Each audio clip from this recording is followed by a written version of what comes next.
Hi guys, kamusta po kayo? Tara samahan nyo na naman ulit akong gumawa ng bouquet stand arrangement. As you can see, gumamit na naman ako ng ready-made ko po na to at binumusan ko na lang po ito ng tubig. Tubig tinatawag po yun sa Arabic na may. Gumamit lang po pala ako dito ng Estomo o Lysantes White, Gerbera Orange, Sunflower, Limonium na orange na pininturahan ko lang po, Mini Crisantini, Spring Roses o Baby Roses na beige color. Gumamit na rin po pala ako ng Static White na ilang piraso lang din po. Ito lang yung mga ginamit ko na kulay na bulaklak. At syempre habang ginagawa ko po ito, big shoutout po sa mga magbebeshi. Kay Mama Leslie Molino, kay Ninang Annalyn Vianes, kay Madam Lizelle Ariate, at kay Madam Almira Puno. Maraming salamat po sa panonood at pag-like ng aking video. At balik na po tayo ulit dito sa ating video. Gumamit na rin po pala ako dito ng spring carnation or baby carnation po na nakikita nyo. At sinamahan ko na rin po ito ng button crisantini para dagdag dekorasyon sa ating ginagawa.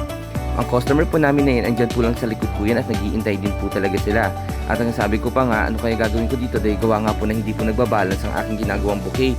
Kaya naisipan ko, yung mga ibang stick, itusok ko na lang din po doon sa likod. At ito na po pala ang final look ng aking ginawa. Sana nagustuhan nyo. Maraming salamat po ulit. Huwag na huwag po kayong magsasawa. Lagi po tayong mag-iingat. Maraming salamat. Bye-bye.